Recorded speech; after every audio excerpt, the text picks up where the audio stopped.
Yun, mga boss, basic maintenance 101 ulit. Magre-rep ako dahil di ako nakapag-rep kanina at sumigaw nga to. Napalitan ko na yung inner tube nyo ngayon. Yan, BB Pak. Kaya lang, kailangan may ganito kayo para mas okay. Yan, marami naman sa online shop nyo. Pantanggal nyo lang doon. Yan, tapos bubuksan ko na to. Yan, pinakailangan nyo lang ay panungkit dito sa mga seal nya. Yan, akin itong seal. Tapos degreaser ko, hindi oh. Trusted ni ng degreaser pa yan. Boy pa rin. Saka ito, brush ng kutkot. Bigyan ko ulit. Yan, tapos yan, natanggal ko na yung mga seal. Kung ayaw nyo magkapalit-palit yung mga seal nyan, sa isa nyo na paglinis. Unahin mo na isa, balik nyo, tapos sa kanya yung isa. Para mas okay, tissuein nyo muna yan, no? Alisin nyo yung mga grasa-grasang nandyan. Pangit kasi yung gamit kong grasa nung huli, kaya mayroon paling lumalagatok nung ulit ako sa ulan. So, linisin ko muna ulit, tissue. So yan, tissue ko na. Ayun lang yung mga naabot ko. So, degreaser naman. Tapos, toothbrushin natin. So, isahin lang natin. So yan, okay na. Natuyo na rin. Ayan, pinunasan ko na. Ito. Next step, lagyan na natin ng grasa. Ito, nabili ko sa online lang din to. Yung kulay blue na grasa, yung high temp. Pwedeng iba yung ginagamit nyo. Sa akin kasi effective tong kulay blue na to. Dati pa. So, yan, lagyan ko muna ulit. Ang hirap mag-video, mag-isa lang ako eh. So yan, pag naglalagay ako nito, kinakamay ko lang kasi mas madaling para sa akin. Mas ramdam eh. Ganito kapal tong blue na to. Yan. Ganyan lang diskarte ko. Tapos, yan mo lang dyan. Tapos, didiin mo lang ulit pa ikot. Yun, hanggang malagyan lahat ng ganyan. No? Parang papatungan mo ulit ng isa pa yan para mas matulak niya sa loob. Yan. Ganun lang. Yan. Gawin ko muna ulit. Ang hirap talaga mag-isa. So yan. Tapos na. Ganyan yung itsura. Pag nalagay ako. Yan. Tapos, kapag kasunod-sunod yan, no, yung maliit. Pwede kayo malito. Yan. So, ito sa ilalim yung yan, parang silver something. Yan. Ito rin. Yan. Ito sa ilalim. Ito alam mo na yan. Yan lang. Didiin nyo lang. Gamit na lang kayo pantusok. Hindi madiin ng maayos. Yan. Video ko ulit pag naikabit ko na. So yan. Naikabit ko na. Gawin nyo lang lahat ng maayos. Tapos syempre may mga sobra dyan. Punasan nyo na lang. Access. Yan. Gawin ko ulit yung isa. Tapos video ko ulit pag kakabit ko na ulit. Ito, lalagyan nyo rin ng grasa pala to. Yung thread na to. Kabilaan. So yan, okay na. Next naman ay ito. Punasan nyo, linisin nyo lang. Ayan, sa akin okay na. Lalagyan nyo rin ng grasa yan syempre. Yung thread yan. Kabilaan.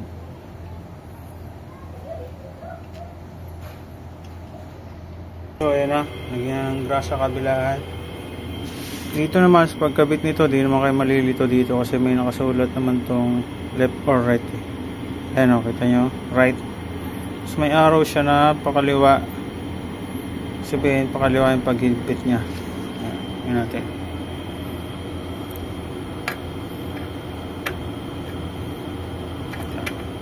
Basta ayusin nyo lang. Ayan. Buka nyo naman yun.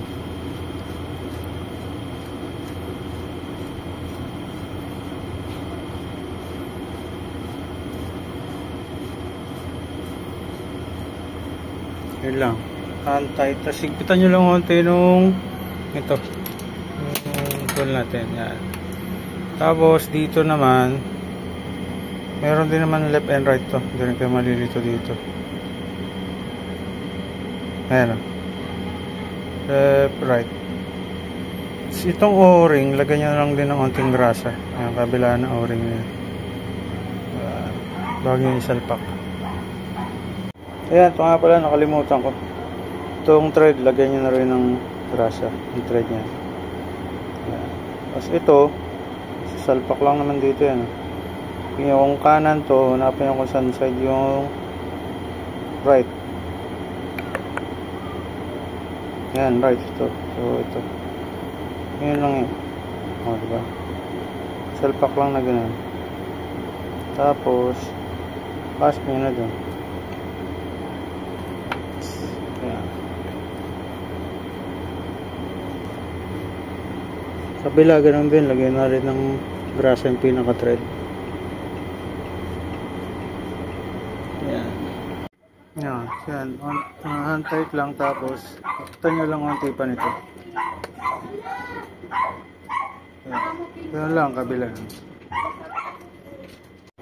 Ayan, tapos ito, siyempre lalagyan nyo rin ng grasa. Ito, tapos ito, yung loob, may thread dyan. Ayan, yung dulo, lagyan nyo rin ng grasa. Sakto lang, huwag trigger happy sa paglagay ng grasa. Ayan.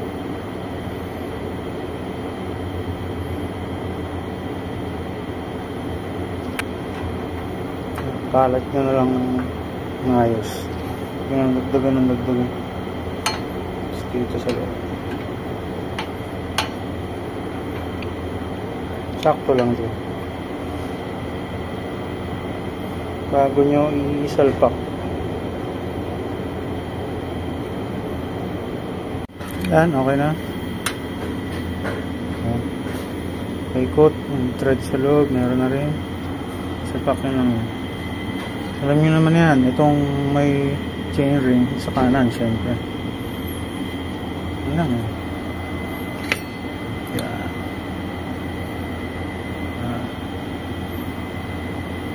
Tapos, yung kabila, kabit natin. Tapos yan, syempre dito sa kabila, ito. Shoot nyo lang dyan. Hawakan ko yung kabila kasi umusog eh.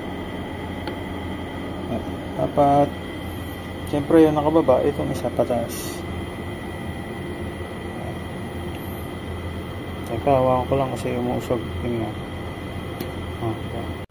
Ayan, nakabit na. Meron siyang pinakalak din sa gitna. Ayan. Ito. Siyempre, lagay nyo na rin ang ating grasa yung thread.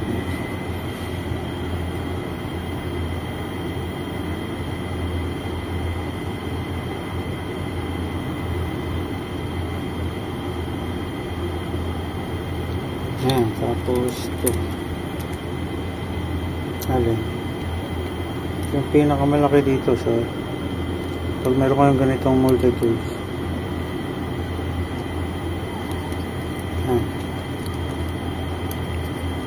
Tapos pag naigpitan nyo na yan, ito pa higpitan. Ito. Yan. So ayun sa kabila. Yan. So ayun na, higpitan na. Kabilaan. Okay. Smooth na yung ikot nya. Ngayon next ko naman siguro yung kadena lang kasi may ride kami. Bukas long ride eh. Tagal kasi na-stock na ito. 2 months. O 2 months may higit yun. Hindi ko nagamit. So yan. Nailan ko na gulong. Bago na lahat yung mga interior. Kadena na lang. Tsaka linisin ko rin itong cogs niya. Ayan. Kung tinatamad kayo magbaklas ng kadena, tulad ko. Ganito kasi ko. Tools ko pa dati ito eh. Lalagyan mo lang ng konting degreaser. Ayan. Sa ilalim. Tapos, ganyan mo lang yan. Yan. Sipitin nyo nito. So yan, ganyan siya. Ito, hawakan. Iikot siya. Tapos, iikot mo lang. Yan, may brush na siya doon. Kasi may mga brush doon.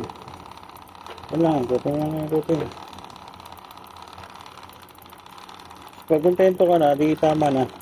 Pwede mo naman check eh. Makikita mo kung luminis-linis na ito paano. Punasan mo na lang basahan. Yan lang. Ito mga petics na tools ko dati. Yung tinatamad ko ng baklas. Yan, kasi ang kalasigan yung madumi. Daanan nyo lang din ang pamunas. O daanan nyo lang ang pamunas. Tapos palisilin nyo lang ulit na mga 2 ulit na siguro. So yan ang finished product. Okay naman siya. Mukhang malinis naman na kahit pa paano. Wala na siyang grasa. Linis na. Linis na siya.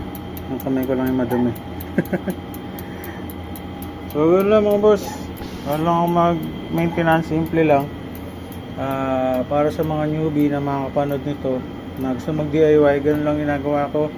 Sa mga hindi newbie, sigurado may sarili kayong diskarte.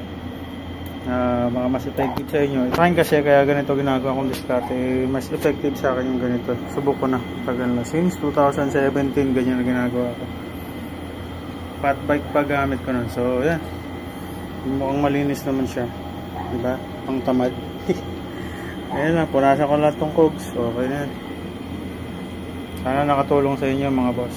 Simpleng DIY lang. Repack at paglinis ko ng chain.